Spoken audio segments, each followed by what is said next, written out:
عقبة اب تيك توك.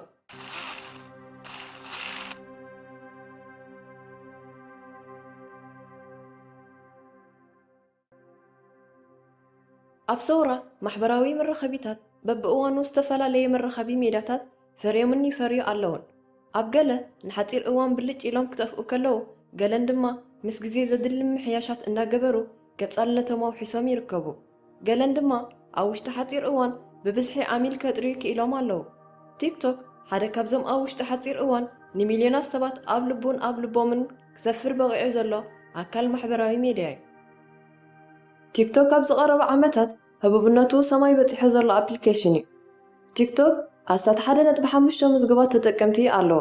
እዚ ኣብ ቤጂን ቻይና ዝመደበር ትካል ብዝሃንጊ ሚንግ ዝተባህለ ቻይናዊ ዝውነን ትሕቲ ባይ ዳንስ ዝበሃል ትካል ዝጥርነፍ እዩ። ቲክ ቶክ ኣብ ዓመት 2017 እዩ ካብ ቻይና ወፃኢ ክዝርጋሕ ጀሚሩ። ኣቐዲሙ ብስም ዳዊን ኣብ ቻይና ካብ 2016 ጀሚሩ ኣብ ስራሕ ከም ዝነበረ ይፍለጥ። ዝበዝሑ ዓማዊሉ ካብ 16 ክሳብ 24 ዕድሚኦም መንእስያት እዮም።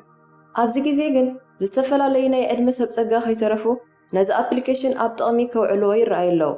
ህፃናት እውን ኣብ ቲክቶክ ተኣሊኾም ይውዕሉ ብምህላዎም ነዚ ኣፕሊኬሽን ብዙሕ ናይ ዕድመ ገደብ ዘለዎ ኣይኮነን።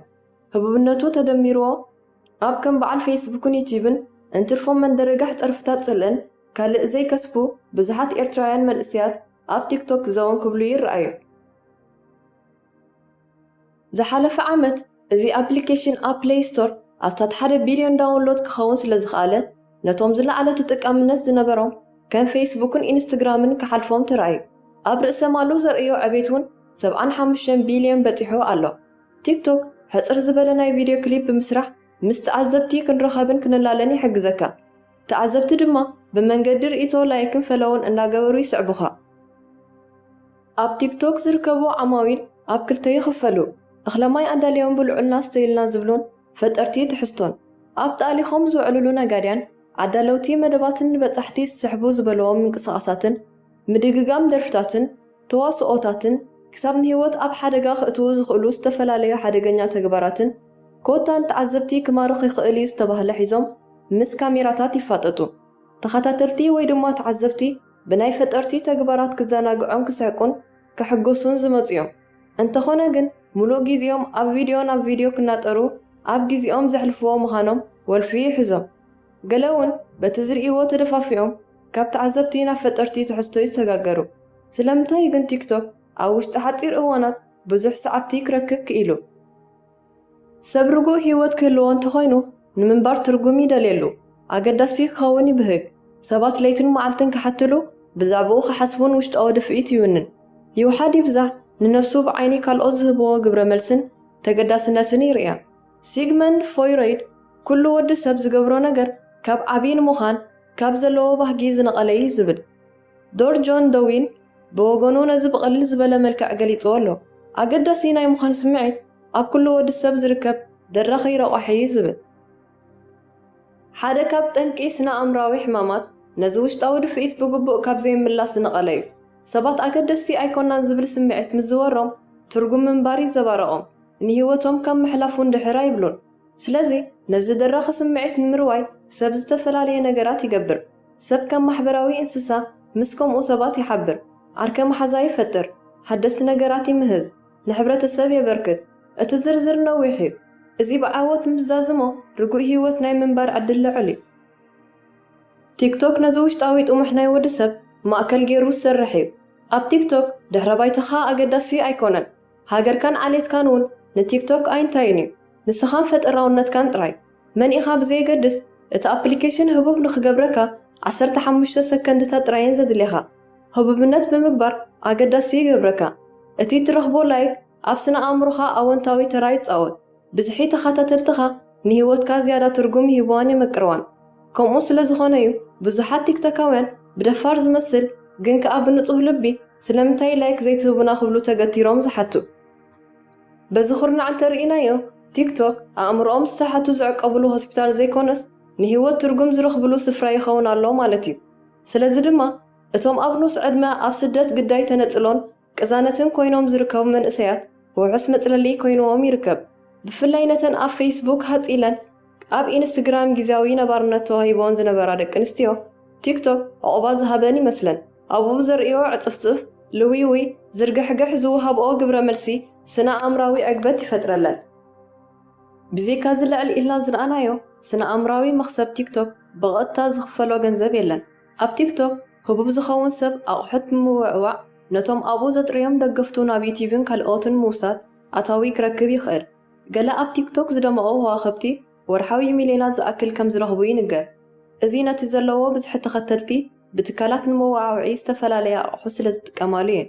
ብተወሳኺ ኣብ ቲክቶክ ዝርአ ፈጠራውነት ናይ ምውሳእ መንገዲ ከርሑ ይኽእል። ኣብ ቲክቶክ ብዝገብርኦ ኣታዊ ዝለዓለ ኣታዊ ዝረኽባ ደቂ ኣንስትዮ እየን። ንኣብነት ኣዲን ሶንራ ምስ ከም በዓል ኦሬን ሪቡክስ ዝኣመሰላ ትካላት ናይ ምውዕዋዕ ስምምዕ ብምፍራም ወናኒት $2 ሚልዮን ክትከውን ዝኽኣለት እያ። ቻርሊ ዲ ኣሚልዮ ምስ ሓፍታ ካብ ቲክቶክ ኣሳት 4 ሚልዮን ክውንና ከም ዝኽኣላ እቲ መጽናዕቲ ዘካየደ ኦንላይን ጋብሊን ዝተባህለ ትካል ኣፍሊጡ። እቲ ዝዓበየ ጸገም ናይ ቲክቶክ ኣወላፊ ምዃኑ እዩ። 90% ካብ ዓማዊል ቲክቶክ መዓልታዊ ነቲ ኣፕሊኬሽን ከም ዝበጽሕዎ ይፍለጥ። እዚ ድማ ስነ ኣእምራዊ ነውፂ የኸትል። ዝበዝሑ ተጠቀምቱ ኣብ ናይ ትምህርትን ስራሕን ዝርከቡ መንእስያት ብምዃኖም ጊዜኦም ብዘይቁም ነገር ከባኸን ይርአ። ንመጻኢ ህይወቶም ዝጠቅም ፍልጠት ክመሃሩ ኣይክእሉን። ኣብ ቲክቶክ ዘሎ ናይ ሓንቲ ቪድዮ ጊዜ 15 ሰከንድታት እዩ።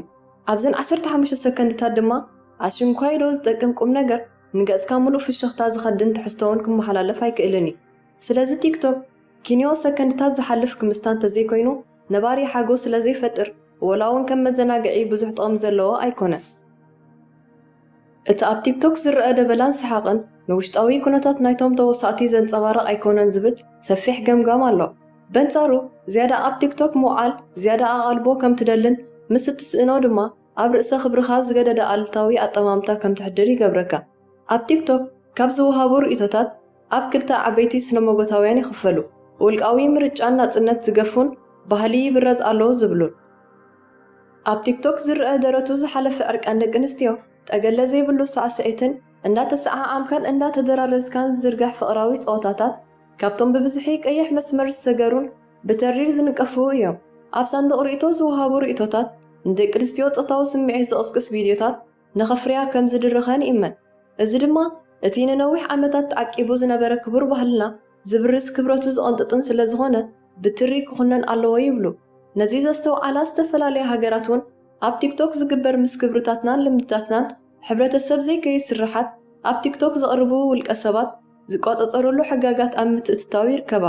ቀንዲ ግዳያት ናይቲ ኣብ ቲክቶክ ዝርአ ዘሎ ባህላዊ ዕንወት ኮይነን ዝርከባ ሃገራት ኣፍሪቃ እየን።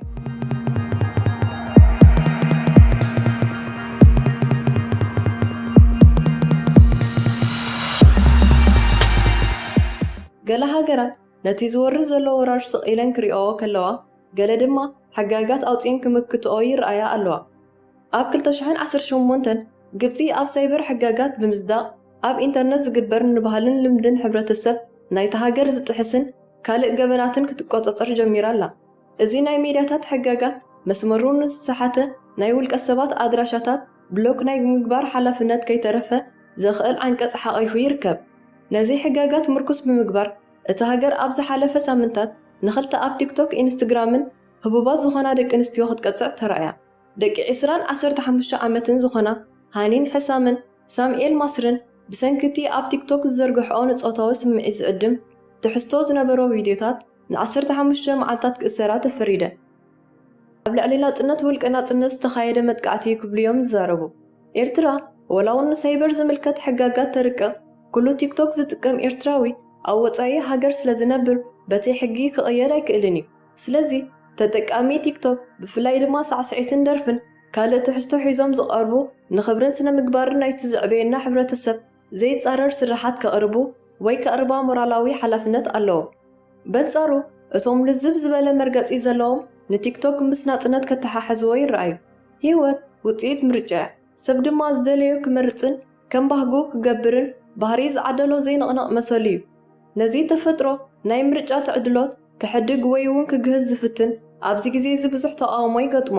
ስለዚ እዚ ኣብ ቲክቶክ ዝግበር ሓሸዌ ክሳብ ናጽነት ካልኦት ዘይደፈረ ጸገም የብሉን ዝብል መደምደምታ ይበጽሑ። ሃገራት ዘጽድቕኦ ናይ ሳይበር ሕጋጋት ድማ ዕላምኡን ተቃውምቲ ወገናት ዜጋታት ምቁፅፃርን ምስላይን እንተዘይ ኮይኑ ካልእ ዕላማ የብሉን ክብሉ ብትሪን ይነቕፍዎ። ነዞም ሕጋጋት መሰል ዜጋታት ብምግሃስ መንግስቲ ዝያዳ ናብ ሓይሊ ንኽግብት ተተባብዑ እዮም ዝብሉ ጥርጣረታት ኣሎ። ስለዚ ደቂ ሰባት ናፃ ኮይኖም ኣብ ኢንተርነት ናይ ምጥቃም መሰሎም ብዝኾነ ኣካል ክገሃስ የብሉን። ዕብላለ ቲክቶክ ዘይተዋሓጠለን ኣሜሪካውያን ትካላት ንቲክቶክ ብዙሕ እዋን ናይ ተጠቃምነቱ ብሕታውነት ዘይዕቅብ ኢለን ክኸስኦ ይረኣያየን። ጽልዋ ናይዚ ንዓለም ከም ባርዕ ጫካ ብሙሉኣ ተቆፃፂርዋ ዘሎ ኣፕሊኬሽን ንምድኻም ዝተፈላለያ ናይ ማሕበራዊ ሚድያታት ትካላት ተጠቀምቲ ከም ናይ ቲክቶክ ሓፂር ቪድዮ ዝሰርሕሉ ኣገባባት ኣተኣታትየን እየን። ፌስቡክ ሕፅር ዝበለ ቪድዮ ዝሰርሓሉ ኣገባባት ኣተኣታትዩ እኳ እንተነበረ ደሃዩ የለን። ላይክ ቲክቶክ ንምምዕባል ዝተኣታተወ ናይ ኢንስትግራም ኣፕሊኬሽን እዩ። ንዕብለላ ቲክቶክ ግን ከጉድሎ ኣይከኣለን። ዩቲዩብ ብወገኑ ከም ኣብ ቀረባ እዋን ዓማዊል ብድምፅን ቪድዮን ኣወሃሂዶም ዝሰርሕሉ ኣገባባት ኣብ መወዳእታ ናይዚ ዓመት ከተኣታቱ ምዃኑ ሓቢሩሎ። ነዚ ዘነፅረልና እንተሎ ቲክቶክ ንዕኡ ዝመስሎ ኣፕሊኬሽናት ክውስኹ እምበር ክጎድሉ ኣይኮነን። ኣብ መወዳእታ ንዝመፅእ ዓመታት ቲክቶክ ኩሉ ናይ ቲክቶክ ተጠቃሚ ነቲ ኣፕሊኬሽን ኣብ ረብሕኡ ዘውዕለሎ ኣገባባት ከናዲ ኣለዎ። ኣብ ክንዲ ኣብ ቲክቶክ ተኣሊኽካ ግዜኻ ምብኻን ንቲክቶክ ዝያዳ ኣብ ጥቕሚ ክተውዕለሉ ትኽእል መንገዲ ክርከብ እንተዘይተኻኢሉ ካብኡ ብምውፃእ ኣብ ካልእ ንጥፈታት ክንጽመድ ኣለና። ምናልባት ወልፊ ናቱ ምስ ዝመልከና ግን ሓገዝ ናይ ክኢላታት ብምሕታት ክንፍውሶ ንኽእል ኢና።